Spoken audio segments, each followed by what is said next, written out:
मम ज्ञानतिमिरन्धस्य ज्ञानाञ्जनशलाकया चक्षुरुन्मीलितं येन तस्मै श्रीगुरुवे नमः। श्रीचैतन्यमनोभीष्टं स्थापितं येन भूतले स्वयं रूपा कदा मह्यं ददाति स्वपदान्तिकम्।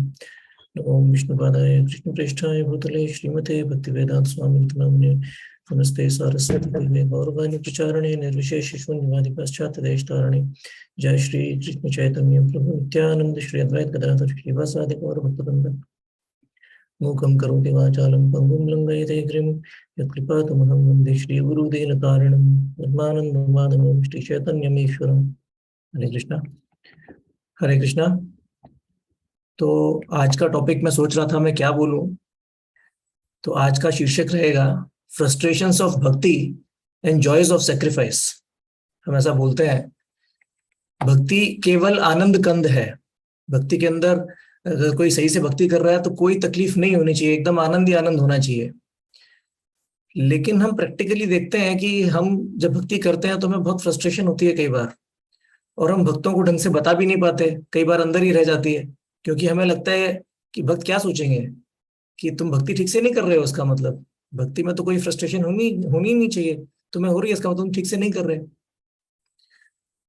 तो कहीं ना कहीं ये सच भी है कि हमें जब फ्रस्ट्रेशन होती है, या तो हमारे अनर्थ कंट्रोल में नहीं होते तो हमें लगता है कि कंट्रोल में क्यों नहीं आ रहे, या कई बार सेवाओं में हम थोड़े परेशान हो जाते हैं, थक जाते हैं, या बहुत परेशानी हो जाती है सेवाओं में, या फिर सबसे बड़ा जो परेशानी का कारण होता है वो भक्तों के साथ जो हमारा रिलेशनशिप होता है उसमें कई बार कंफ्लिक्ट होते हैं, तो हम बहुत परेशान हो जाते हैं, फ्रस्ट्रेट हो जाते हैं भक्ति में। तो इस फ्रस्ट्रेशन का कारण क्या है? सबसे बड़ा कारण जो है इस फ्रस्ट्रेशन का, वो है हमारी जो भक्ति का आधार है वो गलत हो जाता है कई बार। आधार भक्ति का होना चाहिए सेवा, लेकिन हमारी भक्ति का आधार सेम रहता है जिस वजह से हम इस दुनिया में आए, कि हमें कुछ अचीव करना है, कुछ पाना है, या कुछ भोग करना है, एंजॉय करना है, या कुछ कंट्रोल करना है। ये हमारे जीवन का आधार वही रहता है। हम भक्ति की एक्टिविटीज चालू कर देते हैं, भक्ति के काम करना चालू कर देते हैं, लेकिन आधार वही रहता है, तो ज्यादा फर्क नहीं पड़ता। तो इस वजह से हमें तकलीफ रहती है। तो आधार को हम समझने का कोशिश करेंगे, जो फाउंडेशन है हमारी। फाउंडेशन मतलब जो हमारा अल्टीमेट गोल है, जो हमारी ड्राइविंग फोर्स है।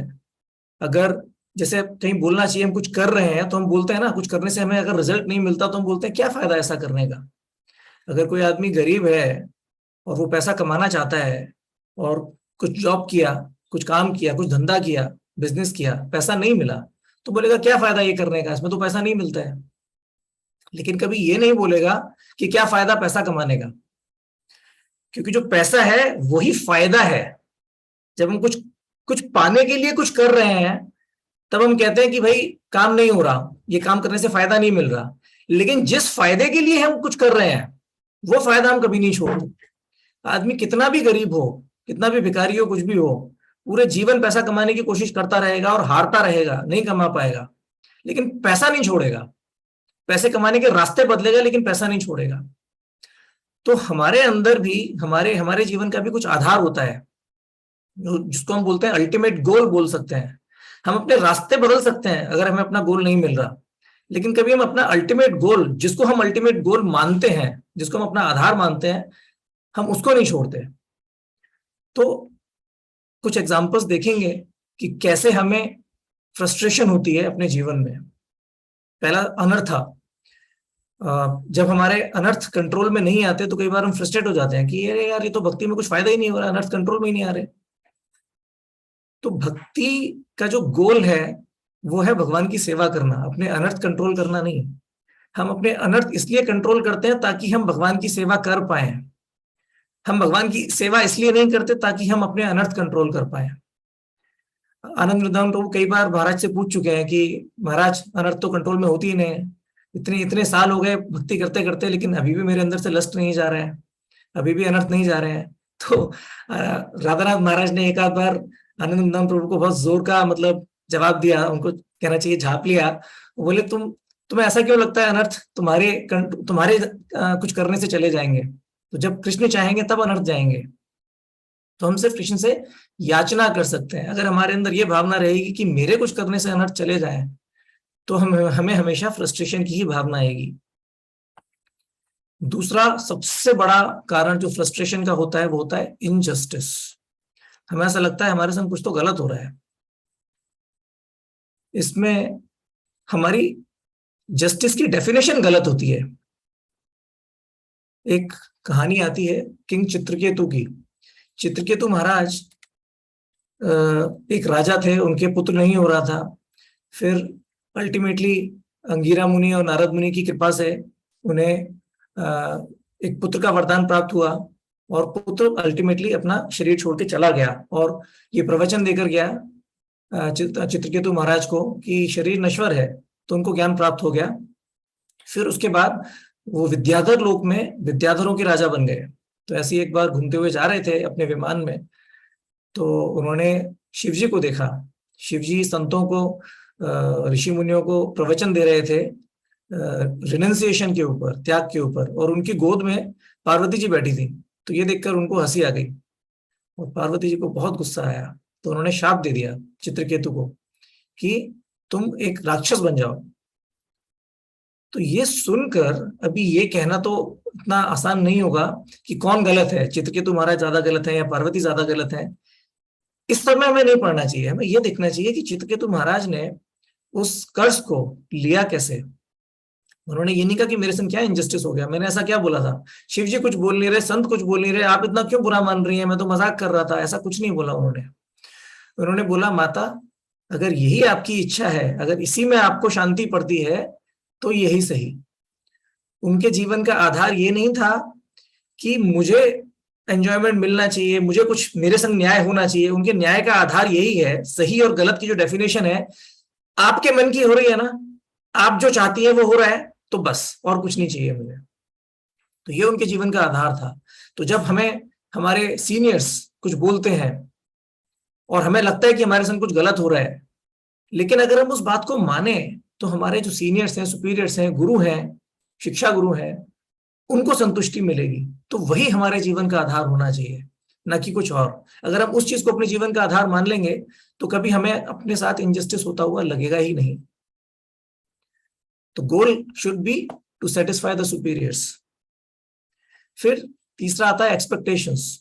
हमें ऐसा लगता है कि मेरे संग ऐसा नहीं होना चाहिए, मैं तो कुछ स्पेशल हूं। हरिदास ठाकुर के साथ 22 मार्केट प्लेस में उनको मारा गया, लेकिन वो परेशान नहीं हुए क्योंकि उनकी कोई एक्सपेक्टेशन नहीं थी कि मेरे संग ऐसा नहीं होना चाहिए, मेरे संग ऐसा क्यों हो रहा है। जब हम ऐसा सोचते हैं कि मेरे संग ऐसा क्यों हो रहा है, तो हम भूल जाते हैं कि जो भी हो रहा है वो कृष्ण के जानकारी में हो रहा है, कृष्ण की अनुमति से हो रहा है, कृष्ण ऐसा चाहते हैं इसलिए हो रहा है। एक्सपेक्टेशंस में कई बार हम दूसरों को भी कंट्रोल करने की कोशिश करते हैं, अपनी फैमिली में या फैमिली के बाहर भी, तब भी हमें तकलीफ होती है, वो कंट्रोल हो ही नहीं पाते। क्यों कंट्रोल नहीं हो पाते? क्योंकि अल्टीमेट कंट्रोलर हम नहीं है, अल्टीमेट कंट्रोलर जो है वो कृष्ण है। कृष्ण चाहेंगे तो जिनका हम मन बदलना चाहते हैं या जिनको भक्त बनाना चाहते हैं या जिनको हम कंट्रोल करना चाहते हैं, तो कृष्ण हमारे द्वारा उनको कंट्रोल करने देंगे। और कृष्ण नहीं चाहेंगे तो छोटा बच्चा भी हमारी बात नहीं सुनेगा। हम जैसे हिरण्यकशिपु का एग्जाम्पल देखिए। हिरण्यकशिपु मतलब देवता भी थर थर कांपते थे उनसे, लेकिन 5 साल का बेटा बात नहीं सुना उनकी। वो 5 साल का बेटा बड़ा संतोष था, वो तो खुश था। हिरण्यकशिपु बहुत फ्रस्ट्रेट हो गए अपने जीवन में कि भाई बेटा बात नहीं सुन रहा। तो जब हिरण्यकशिपु जैसा इंसान थोड़ी सी बात पे फ्रस्ट्रेट हो सकता है, तो हमारे हाथ में तो बहुत कुछ नहीं है, हमारे कंट्रोल में तो कुछ भी नहीं है, तो हम तो फ्रस्ट्रेट हो ही जाएंगे अगर कुछ कंट्रोल करने की कोशिश करेंगे तो। फिर आता है सेवाएं। जब हम सेवा करते हैं तो हम एक्टिविटी पे ध्यान देते हैं, हम उसके पीछे की भावना पे ध्यान नहीं देते। तो जब सेवा में कुछ अड़चन आती है या सेवा ठीक से नहीं हो पाती तो हम फ्रस्ट्रेट हो जाते हैं। या दूसरे डिवोटीज का हम कई बार देखते हैं, उनका तरीका अलग होता है, वो भी सेवा करना चाहते हैं, उनकी भावना सही होती है, हमारी भी भावना सही है, लेकिन उनका तरीका अलग है। तो हमें लगता है कि ये तो गलत हो रहा है, तो आपस में कंफ्लिक्ट हो जाते हैं कि सेवा कैसे करनी चाहिए। लेकिन हम उसके पीछे की भावना एक्चुअली भूल जाते हैं। सेवा, हमें ये नहीं देखना चाहिए कि सेवा कितनी कठिन है। सेवा अगर इम्पॉसिबल भी हो तो भी उसे करने की इच्छा होनी चाहिए। सेंस ग्रेटिफिकेशन इम्पॉसिबल नहीं है क्या?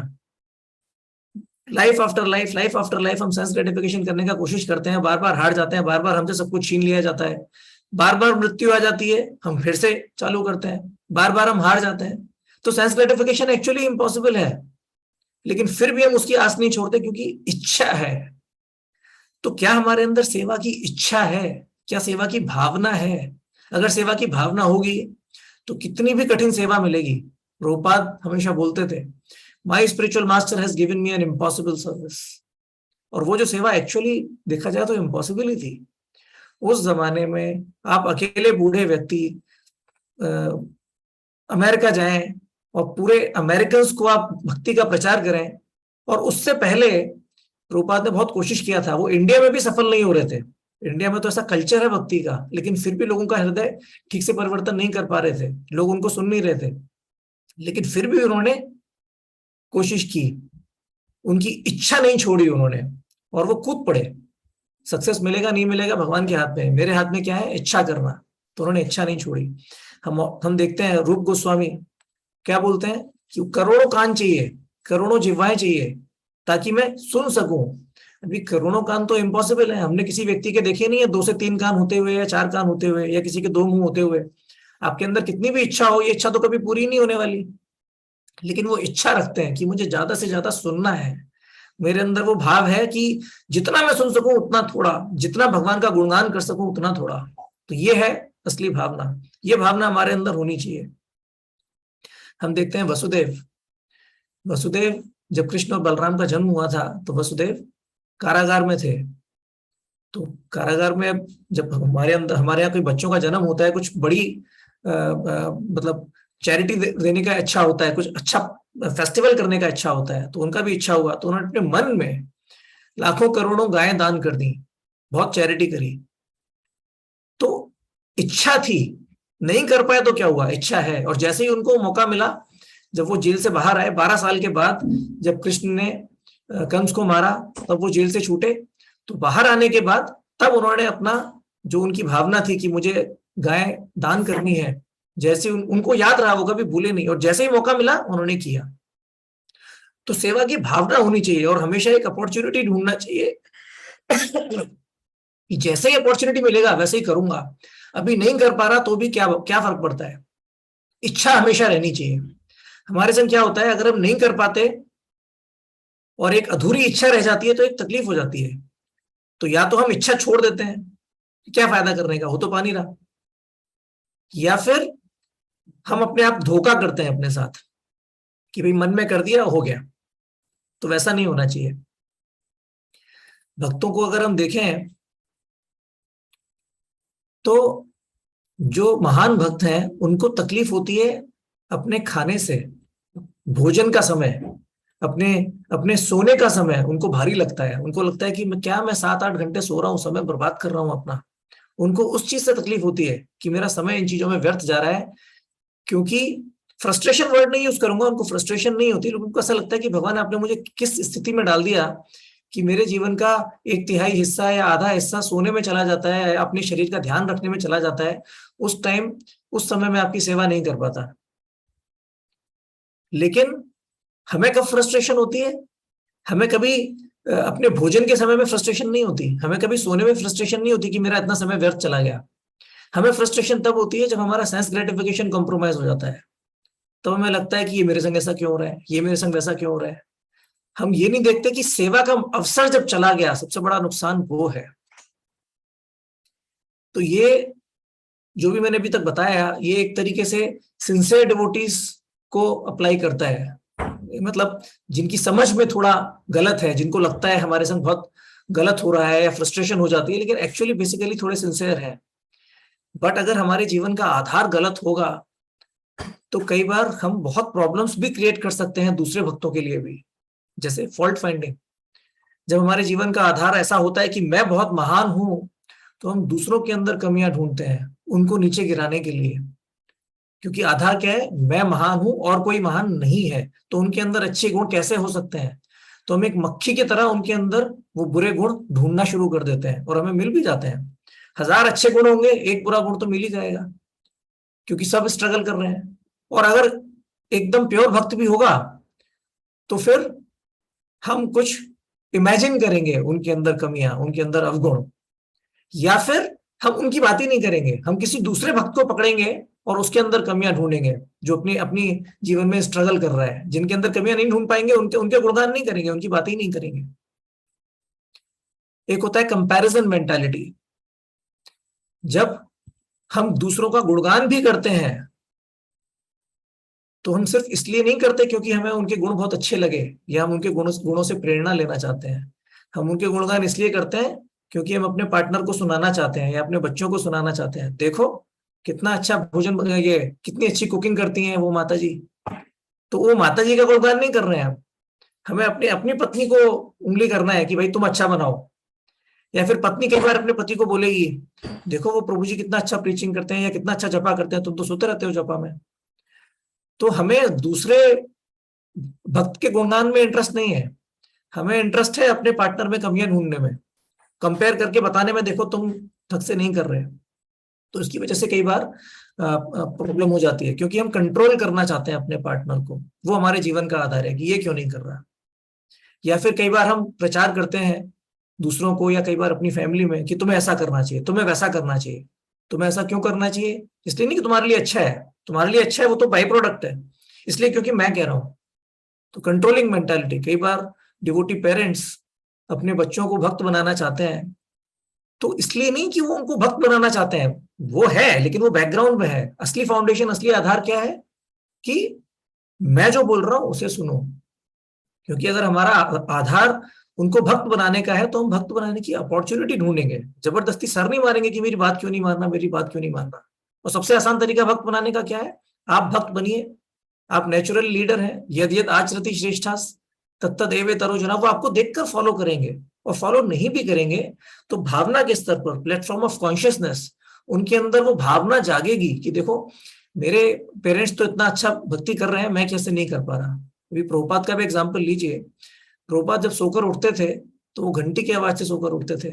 जब उनके पिता गौर मोहन डे भगवान की पूजा कर रहे होते थे, जो घंटी बजाते थे, तो घंटी की आवाज सुनकर प्रभुपाद उठते थे। लेकिन प्रभुपाद के जीवन में कभी ऐसा नहीं हुआ कि गौर मोहन डे उनको डंडा कर रहे हैं कि भाई तुम उठ क्यों नहीं रहे, मैं भी भक्ति कर रहा हूँ, पूजा कर रहा हूँ, मेरे संग क्यों नहीं कर रहे। तो एक तरीके से देखा जाए तो प्रभुपाद ने उस समय एक तरीके से अपने पेरेंट को फॉलो नहीं कर रहे थे, कर नहीं पा रहे थे क्योंकि छोटे बच्चे थे, लेकिन भावना उनके अंदर आई कि मेरे पास पिताजी इतना अच्छा भक्ति कर रहे हैं तो मुझे भी करना चाहिए। तो जब हम किसी को कंट्रोल करने का कोशिश करते हैं तो उसको समझ में आ जाता है कि ये बात सही कर रहा है या गलत कर रहा है मुझे मालूम नहीं है, लेकिन कंट्रोल करने का कोशिश कर रहा है, इसका आधार गलत है, इसके पीछे की भावना गलत है, तो इसीलिए वो इफेक्टिव नहीं होता। तो हमारे जीवन का आधार जब गलत होता है तो ये सब प्रॉब्लम्स, ये सब फ्रस्ट्रेशन हमारे जीवन में आती हैं। तो जीवन का सही आधार है क्या? जीवन का आधार है कि सेवा हमारा अधिकार है, सेवा हमारा कर्तव्य नहीं है। यह है जीवन का सही आधार। Service is not a duty, service is our right. हम तुलसी पूजा करते हैं तो तुलसी पूजा में क्या आता है? सेवा अधिकार दिए करो निज दासी, मुझे सेवा का अधिकार दीजिए। तो जब तक हमारे अंदर ये भावना नहीं आती कि सेवा का मुझे अधिकार मिलना चाहिए, मुझे अपॉर्चुनिटी मिलनी चाहिए, कैसे मैं प्रसन्न करूं, कैसे मैं प्रसन्न करूं, कैसे मैं सेवा करूं, तो अगर ये भावना हमारे अंदर आएगी तो जैसे ही हमें सेवा की अपॉर्चुनिटी मिलेगी तो हमें आनंद आएगा। लेकिन अगर हमारे अंदर ये भावना नहीं आई है तो फिर जब सेवा मिलेगी तो हम ये ढूंढेंगे, सोचेंगे कि कैसे ये सेवा मैं किसी और को दे दूं, कैसे ये सेवा छूट जाए, कब ये सेवा खत्म होगी और कब मुझे मेवा मिलेगा। बचपन से हम सुनते आते हैं आप सेवा करोगे तो मेवा मिलेगा, तो वहीं पे आधार गलत हो जाता है। आधार क्या है? मेवा। आधार सेवा नहीं है। हम सेवा इसलिए नहीं कर रहे कि मेवा मिलेगा, हमें जो भी मेवा मिले जीवन में वो सेवा में लगाना है। जो भी हम कमाई करें वो भक्तों की सेवा में लगानी है, भक्तों की सेवा करके कुछ और नहीं मिलने वाला। तो यहां पर हमारा आधार, हमें सोचना चाहिए हमारा आधार क्या है। दूसरा और सबसे इंपॉर्टेंट आधार है, कोई भी अगर हमको समझना हो सही क्या है गलत क्या है, तो हर चीज का आधार है गुरु, साधु, शास्त्र। जो भी गुरु बोले, जो साधु बोले, जो शास्त्र बोले, और अगर एक लाइन में है जेन्युइन गुरु, जेन्युइन साधु और सही शास्त्र, फ्रॉड शास्त्र नहीं, सही शास्त्र जो है वो हमेशा एक ही बात बोलते हैं। तो जब हम ये बात सुनते हैं तो हमारी 3 तरह की रिएक्शन होती है। पहला तो हाँ बिल्कुल सही बोला, तो मतलब हम ऑलरेडी उस चीज को मानते हैं, तो हमारे अंदर कोई परिवर्तन नहीं होता क्योंकि हम ऑलरेडी उस चीज को मानते हैं। दूसरा, हम सुनते हैं तो सुनते ही ऐसा एकदम दिमाग की बत्ती जलती है, आहा ऐसा होता है, कभी सोचा ही नहीं था, वेरी गुड। तो उससे हमारे जीवन में परिवर्तन होता है। लेकिन जो सबसे कठिन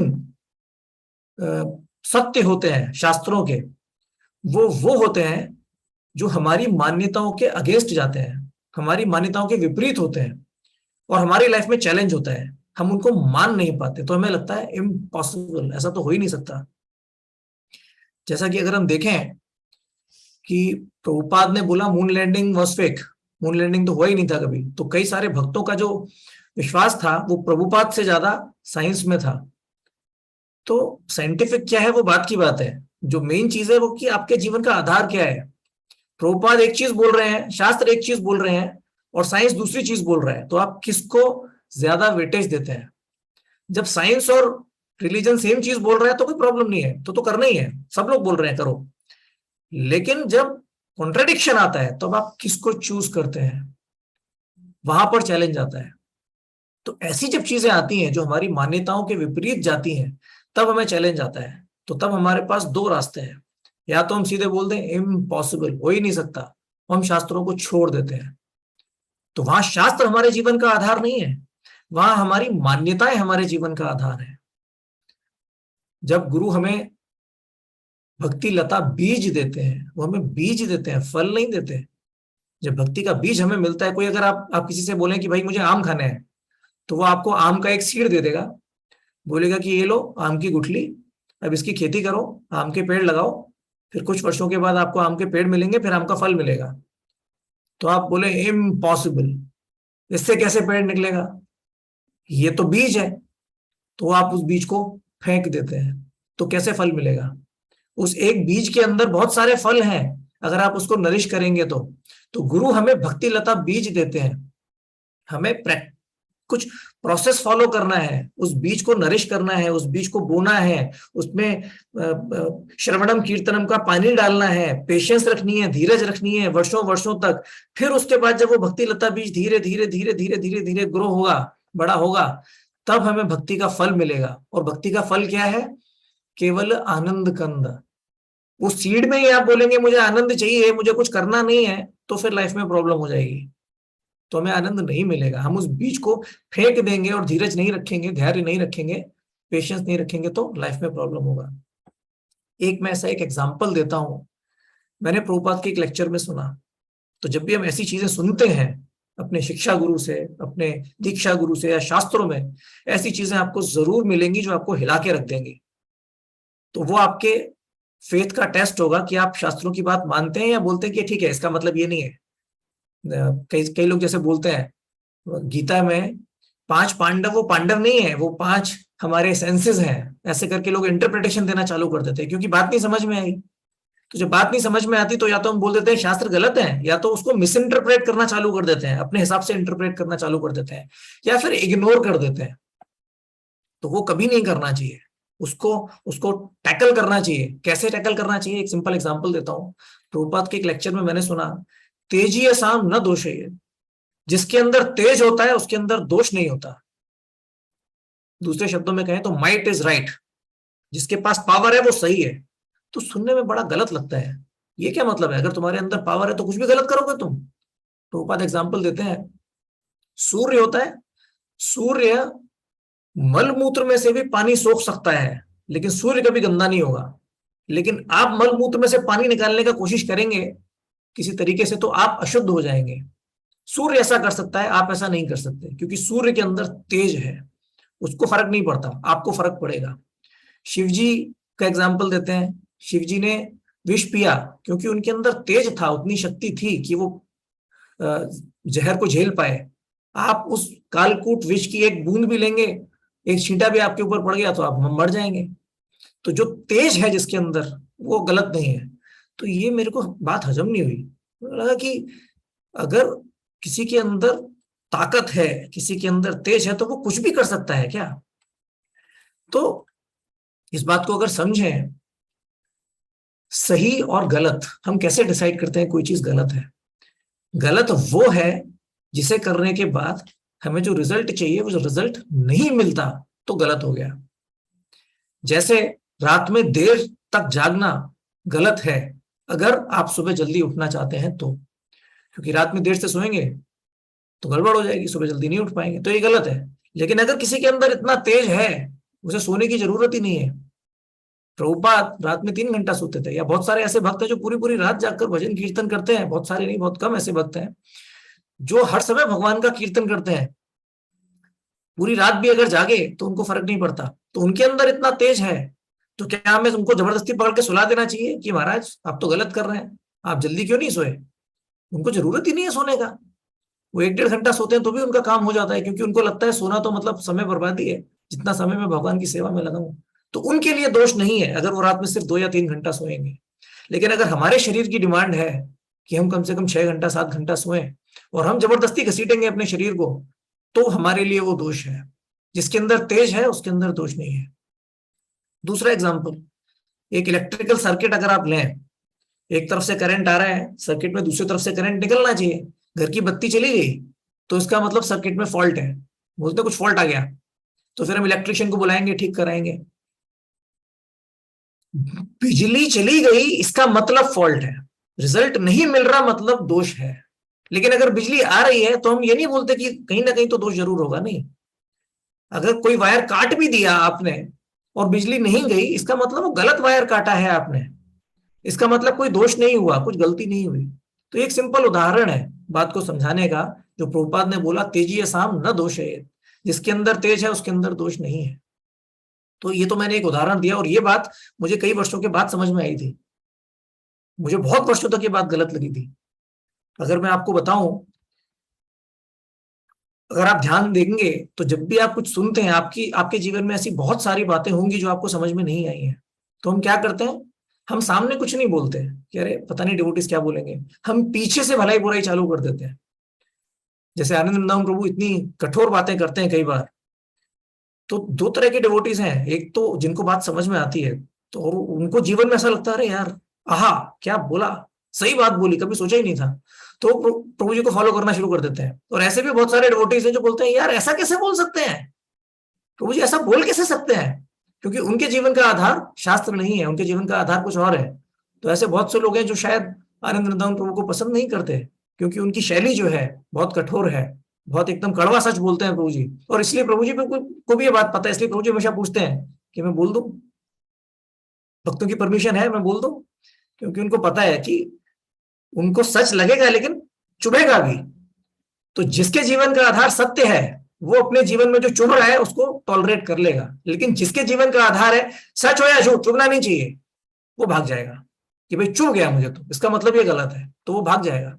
तो प्रभु जी को पता है, इसलिए प्रभु जी को कई बार डिवोटीज को थोड़ा सांत्वना देते हैं कि भाई मैं थोड़ा कुछ बोलने जा रहा हूं, आपको चुभेगा, मुझे माफ करना। और फिर डिवोटीज एक्साइटमेंट में बोलते हैं कि हाँ प्रभु जी बोलिए, फिर प्रभु जी बोलते हैं, फिर चुभता है, अभी डिवोटीज ने परमिशन दिया है, तो फिर डिवोटीज एक्सेप्ट कर लेते हैं उसको, फिर उनके जीवन में परिवर्तन आता है। तीसरा आधार जो सही आधार है, पहला सेवा एक अधिकार है, सेवा एक कर्तव्य नहीं है, दूसरा गुरु साधु शास्त्र, तीसरा जो आधार है कृष्णा कभी गलत नहीं हो सकते। जैसे मैंने बोला तेजी साम न दोषे, कृष्णा कुछ भी करें क्या उसका रिजल्ट कुछ गलत आने वाला है क्या? गलत का मतलब है रिजल्ट नहीं मिलेगा आप जो करना चाहते हैं, कृष्णा तो कुछ भी करेंगे और जो रिजल्ट चाहेंगे उनको मिलेगा। कृष्ण ही रूल्स एंड रेगुलेशंस डिफाइन करते हैं कि भाई ऐसा करने से ऐसा होना चाहिए। कल को कृष्ण बोल सकते हैं कि भाई पाप करने से आप हेवनली प्लैनेट्स में जाएंगे, स्वर्गलोक में जाएंगे, तो नियम बदल सकते हैं कृष्ण चाहे तो, क्यों नहीं कर सकते? कृष्ण जो चाहे कर सकते हैं। तो हमें कभी ये नहीं सोचना चाहिए कि भगवान गलत है, भगवान ही हमारे जीवन का आधार होना चाहिए कि जो भगवान ने किया वो सही। और अगर आप देखें तो जो भक्त होते हैं, जो जो एक्चुअली भगवान से प्रेम करते हैं, वो भगवान का कैसे गुणगान करते हैं? रण छोड़, जो रण छोड़ के भाग गए उनसे प्रेम करते हैं। अब कोई बोलेगा ये कैसे, ये क्या मतलब चल रहा है? जो कायर व्यक्ति है जो छोड़ के भाग गया, आप उसका गुणगान कर रहे हैं। हम कायर का गुणगान नहीं कर रहे, हम भगवान का गुणगान कर रहे हैं। भगवान अगर भागे तो डर कर नहीं भागे, उन्हें डरने की जरूरत है क्या किसी से? जब एक क्षत्रिय डर के भागता है तो वो अपना धर्म छोड़ रहा है। और भगवान जो करते हैं वो धर्म है। भगवान के लिए कोई धर्म नहीं है, भगवान जो करते हैं वही धर्म है। धर्मम तो साक्षात भगवत प्रणीतम, भगवान जो कर रहे हैं आप उस रास्ते पे चलिए या भगवान को संतुष्ट करिए, वही परम धर्म है। भगवान ने चोरी की, मक्खन चोर, अभी चोरों का गुणगान किया जाता है क्या? लेकिन भक्त गुणगान करते हैं, भगवान जो भी करें भक्त बोलते हैं अरे आप ग्रेट हो। इसलिए नहीं कि हम चापलूस हैं, इसलिए कि भगवान एक्चुअली ग्रेट है। वो जो भी करें उनकी ग्रेटनेस कम हो जाएगी कि अभी चोरी कर ली तो चोरी नहीं करनी चाहिए, सच बोलना चाहिए, ये ऐसा कुछ नियम तोड़ दिया, तो क्या वो नियम भगवान से बड़ा है या भगवान बड़े हैं? सच बोलना चाहिए, मॉरल होना चाहिए, दूसरों की पत्नियों के साथ एक डिस्टेंस बना के रखना चाहिए, ये सब मॉरल प्रिंसिपल्स हैं। लेकिन भगवान से नीचे आते हैं और हम बहुत नीचे हैं, तो हमारे लिए तो भगवान भी ऊपर है, मॉरल प्रिंसिपल्स भी ऊपर है, तो हमें तो सब कुछ फॉलो करना चाहिए। लेकिन भगवान को फॉलो करने की जरूरत नहीं है। तो भगवान जो हम बोलते हैं ना सर्व कारण कारणम, वो मॉरल प्रिंसिपल्स कारण नहीं है, भगवान कारण है। तो ये हमें समझना चाहिए। क्षमा कीजिए मैं आपको थोड़ा समय ले रहा हूं, मैं फटाफट फिनिश करने का कोशिश करता हूं। अभी आप बोलेंगे कि भाई शास्त्रों में ऐसी बहुत सारी बात है, मुझे तो समझ में नहीं आई है, तो मैं क्या करूं, मुझे तो डाउट्स हैं। तो अगर हमें डाउट है तो सबसे पहला हमें कोशिश करनी चाहिए समझने की, शास्त्रों पर गंभीरता से विचार करना चाहिए। प्रभुपाद बोलते हैं my books are law books. जैसे अगर कोई लॉयर बुक पढ़ रहा है तो वो स्टोरी बुक की तरह नहीं पढ़ता लॉ बुक को, वो उसको पढ़ता है, समझने की कोशिश करता है, क्योंकि उसके बेसिस पर जाकर उसको आगे केस लड़ना है। तो हमें प्रश्न करने चाहिए गुरु से। अर्जुन ने कृष्ण से इतने प्रश्न किए, कृष्ण आप ऐसा क्यों बोल रहे हैं? आप बोलते हैं 3rd चैप्टर के स्टार्टिंग में, आप बोलते हैं ज्ञान बड़ा है, फिर आप मुझे बोलते हैं कि तुम लड़ाई करो। तो ज्ञान छोड़ के मुझे लड़ने के लिए क्यों बोल रहे हैं? मैं समझ नहीं पा रहा हूं क्या बड़ा है, लड़ना चाहिए कि नहीं लड़ना चाहिए? तो बार बार प्रश्न पूछते हैं, तो प्रश्न पूछ के हमें समझना चाहिए। दूसरा, परीक्षित महाराज का एग्जाम्पल देखें, वो भी सुखदेव गोस्वामी से चुपचाप ऐसा सुन नहीं रहे भागवत सप्ताह की बस तुम बोलते रहो मैं सुनता रहूंगा, नहीं, वो बीच बीच में इतने प्रश्न करते हैं। अद्वैताचार्य, अद्वैताचार्य हर जो भी श्लोक पढ़ते थे उसका एक भक्ति में तात्पर्य निकालते थे। कई एक बार ऐसा हुआ कि उन्होंने एक श्लोक पढ़ा और उनको समझ में नहीं आया कि ये डिवोशनल सर्विस कहाँ है इस श्लोक में। तो वो इतना परेशान हो गए, उन्होंने कहा कि प्रसाद नहीं लूंगा, मैं प्रसाद नहीं लिया और ऐसे ही सो गए। तो भगवान उनके सपने में आए, भगवान ने उनको उस श्लोक का भक्तिमय तात्पर्य बताया। तो इतनी मेहनत हमें करनी चाहिए समझने की कि ये इस श्लोक का मतलब क्या है, इसमें भक्ति किधर है, इसमें भगवान किधर है, ये मेरे लिए कैसे अप्लाई होता है। दूसरा, आप कितनी भी कोशिशें कर लें, बहुत सारी चीजें ऐसी होंगी जो आपकी समझ में नहीं आ पाएंगी, उसको पार्क करके रख देना चाहिए साइड में, ज्यादा सोचना नहीं चाहिए। मतलब सोचना चाहिए बट उसको पकड़ कर नहीं बैठ जाना चाहिए। शास्त्र जो है वो बेसिक बेसिक ट्रूथ है। जब हम बोलते हैं ना प्रूफ क्या है, तो जिस चीज के टर्म्स में प्रूफ दिया जाता है वो बेसिक ट्रूथ होता है। जो बेसिक चीजें हैं उनको आप प्रूव नहीं कर सकते, बट उनको यूज करके आप बाकी चीजें प्रूफ कर सकते हैं। हम तो शास्त्र जो है वो वैसे बेसिक सत्य है, बेसिक ट्रूथ है, उनको उनको प्रूव नहीं किया जा सकता, लेकिन उनको अपने जीवन में अप्लाई करके देखा जा सकता है कि कैसे हमारे जीवन में ये अप्लाई होता है। तो अगर आप बोलेंगे प्रूव करो, तो यहीं पे आपका आधार गलत है। आप शास्त्रों को आधार मानते ही नहीं है, आप किसी और चीज को आधार मानते हैं। भगवान है तो दिखाओ, तो अगर आप इस चीज को आधार मानते हैं कि भगवान है तो दिखने चाहिए, तो फिर आप मानेंगे ही नहीं, क्योंकि भगवान तो आपके नौकर है नहीं और आपको तो दिखाने के लिए आएंगे नहीं कि भाई देखो मैं हूं। उनकी तो गरज पड़ी नहीं है कि देखो मानो भाई, मान लो मैं हूं, देखो मैं आ गया तुम्हारे सामने, तो नहीं मानेंगे। तो शास्त्र ही आधार है। और अगर हम देखें एग्जाम्पल, क्या हम ऐसा अपने ऑफिस में नहीं करते?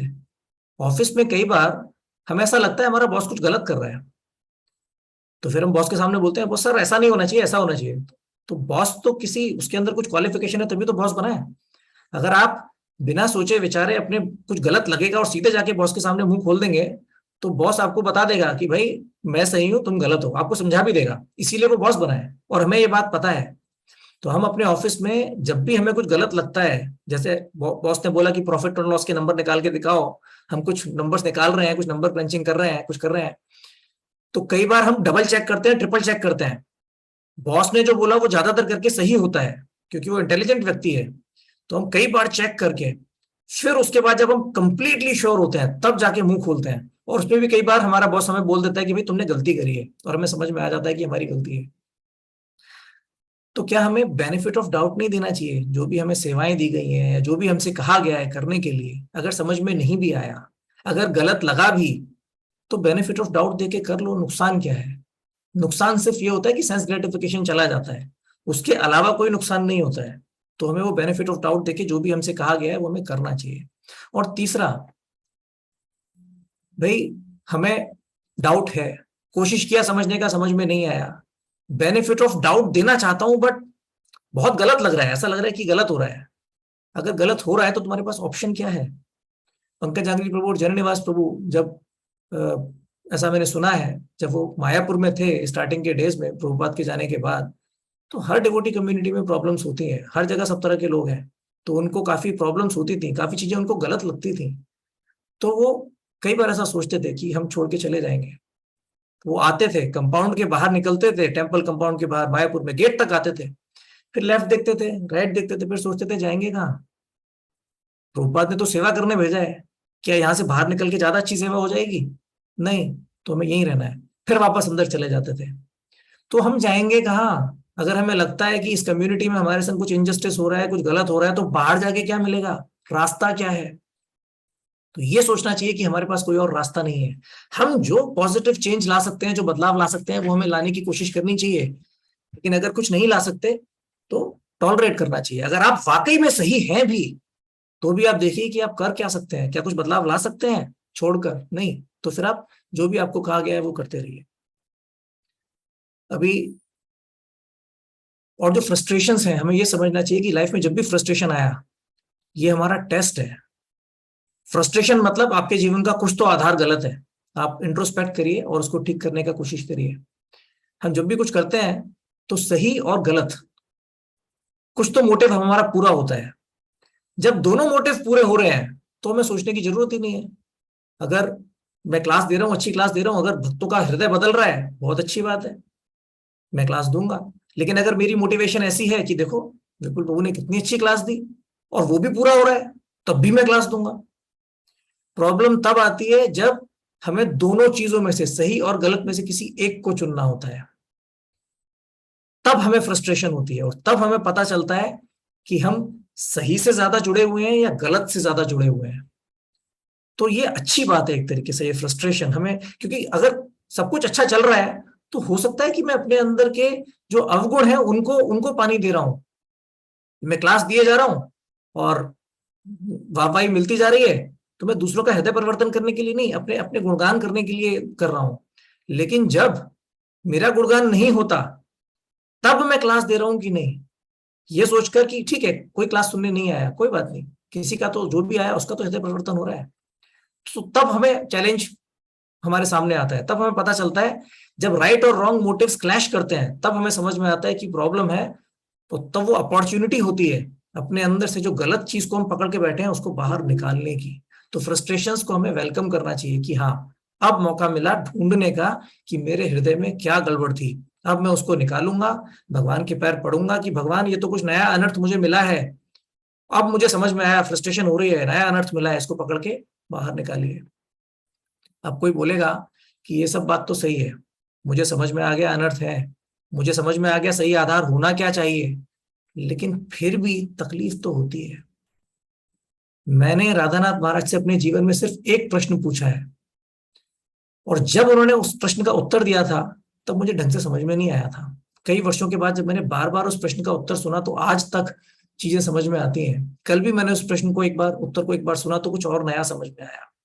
मैंने महाराज से पूछा था, महाराज उस समय मैं बेस में था, भक्त साथ में रहते थे, तो ऑब्वियसली प्रॉब्लम्स होती थी। जब साथ में भक्त रहते हैं तो भक्त भी व्यक्ति हैं, इंसान हैं, अब हमारे भी अपने अपने अनर्थ हैं, तो प्रॉब्लम होती थी। तो मैंने राधानाथ महाराज से बोला, महाराज आप बोलते हैं तृणादपि सुनिचेना तरोरपि सहिष्णुना, हमारे अंदर पेड़ की तरह टॉलरेंस होनी चाहिए, पत्ते की तरह, एक घास के तिनके की तरह हम हम्बल होने चाहिए, लेकिन ये हो नहीं पाता। हमारे अंदर एक इच्छाएं हैं कि हमें भी मान मिले, मान सम्मान मिले, डिवोटीज अप्रिशिएट करें, कुछ ग्लोरिफिकेशन मिले, तो बहुत तकलीफ होती है। तो क्या हम अपने सुपीरियर्स को, सीनियर्स को जाकर ऐसा बोल सकते हैं कि हमारे अंदर ये अच्छा है? तो महाराज बोले, are you going to demand respect from your seniors? तो उन्होंने मुझे बोला कि सबसे पहले तो मेरा प्रश्न ही 3-4 मिनट का था, मैं बहुत कंफ्यूज था। तो महाराज ने सीधे पूछा, तुम्हें चाहिए क्या? मैंने कहा कृष्णा। तो सब लोग हंसने लगे। तो फिर बोले कि हम ह्यूमन बीइंग्स हैं, नेचुरल है, हमें भी थोड़ा अप्रिसिएशन चाहिए, थोड़ा मान सम्मान चाहिए, थोड़ा प्रेम चाहिए, लेकिन हमारी सेवा इस पर आधारित नहीं होनी चाहिए। हमारा आधार ये नहीं होना चाहिए कि तुम मुझे ग्लोरीफाई करोगे, तुम मुझे अप्रिशिएट करोगे तभी मैं सेवा करूंगा। आधार तो सेवा ही होनी चाहिए। मिला तो भगवान की कृपा है। क्यों? क्योंकि जब हमें कोई अप्रिसिएशन मिलता है तो एंकरेजमेंट मिलता है, और सेवा करने का आसान हो जाता है। और सेवा करना कि हाँ, डिवोटीज प्रेम कर रहे हैं, ग्लोरीफाई कर रहे हैं, एंकरेज कर रहे हैं, क्योंकि उन्हें पता है कि मेरे को इसकी जरूरत है। देखो मैं कितना नालायक हूं कि मुझे अप्रिसिएशन चाहिए, अप्रिसिएशन से भी जुड़ा हुआ हूं, लेकिन भक्त कितने दयालु हैं, अप्रिसिएशन दे रहे हैं ताकि मैं और अच्छे से सेवा कर पाऊं। तो वो भक्तों की मर्जी है। महाराज से appreciation is encouraging. We should feel unworthy and grateful. क्योंकि मैं इस लायक नहीं हूं, बट फिर भी भक्त दे रहे हैं, तो कृपा है उनकी। If we are not appreciated, we should understand that Guru and Krishna are appreciating. अगर हमारी इच्छाएं पूरी नहीं हो रही है तो हमें समझना चाहिए गुरु देख रहे हैं, कृष्ण देख रहे हैं। और अप्रिसिएशन मिला तो मर्सी है, नहीं मिला तो दूसरे प्रकार की मर्सी है। तो आप उसको टॉलरेट करिए, उसको ओवरकम करिए, आगे बढ़िए। और आखिरी, जब ये सब चीजें हमें समझ में आ जाती हैं कि हमारे जीवन का लक्ष्य क्या है, और हमें समझ में आता है कि ये लक्ष्य को पाने के लिए हमें कुछ यज्ञ करना पड़ेगा, कुछ सेक्रीफाइस करना पड़ेगा, तब हम खुशी खुशी सेक्रीफाइस करते हैं।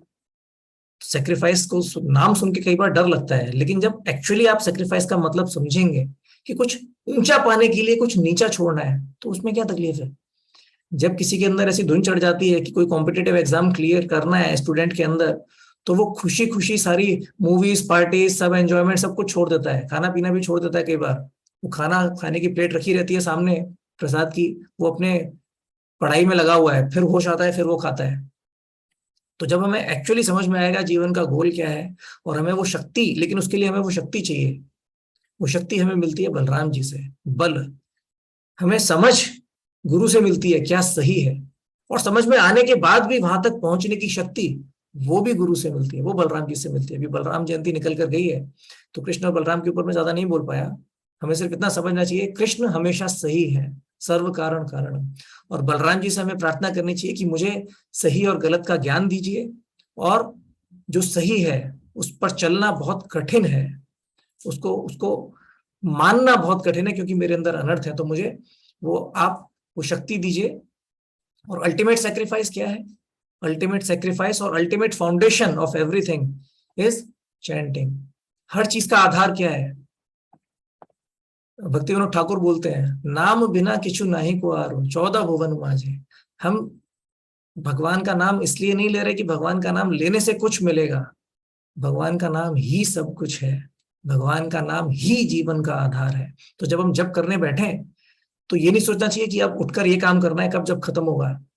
हम उठेंगे 2 घंटे के बाद सेवाएं करने के लिए उठेंगे, क्योंकि वो हरिनाम की सेवा है। जब आपके घर कोई गेस्ट आता है, तो जब गेस्ट बोलता है पानी लाइए, तो हम किचन में भाग के जाते हैं पानी लाने के लिए। इसलिए नहीं कि हम अवसर ढूंढ रहे हैं कि कब इस गेस्ट से छुट्टी मिले, कब मैं किचन में जाऊं, कब इससे दूर भागूं, बल्कि इसलिए हम किचन में इसलिए गए क्योंकि हमें अपने गेस्ट की सेवा करनी है। तो हमें सेवा सिर्फ और सिर्फ हरिनाम की सेवा करनी है। कई बार हरिनाम के सामने बैठकर हरिनाम लेकर सेवा करनी है, या फिर जब हरिनाम हमको बोलता है कि भाई अब तुम जाओ थोड़ा प्रचार करो, तो थोड़ा प्रचार करके सेवा करनी है। कि हाँ भाई अब अपने शरीर का थोड़ा ध्यान रखो, तो अपने शरीर का ध्यान रख के सेवा करनी है। तो हरिनाम ही हर चीज का आधार है, तो वो हमें समझना चाहिए। और अल्टीमेट यज्ञ क्या है? नाम संकीर्तन। तो हर चीज का आधार और सबसे बड़ा यज्ञ दोनों हरिनाम ही है, हरिनाम ही सब कुछ है। तो ये बात अगर समझ में नहीं भी आई है तो पार्क करके साइड में रखना चाहिए, क्योंकि भक्ति विनोद ठाकुर बोल रहे हैं और उनकी बात मान लेनी चाहिए। धीरे धीरे धीरे धीरे हमको अपने आप रिवील हो जाएगा। जब तक रिवील नहीं हो रहा तब तक हमें मानकर करना चाहिए और प्रार्थना करनी चाहिए। आई एम सॉरी, मैंने बहुत समय लिया, क्षमा करें। हरे कृष्णा।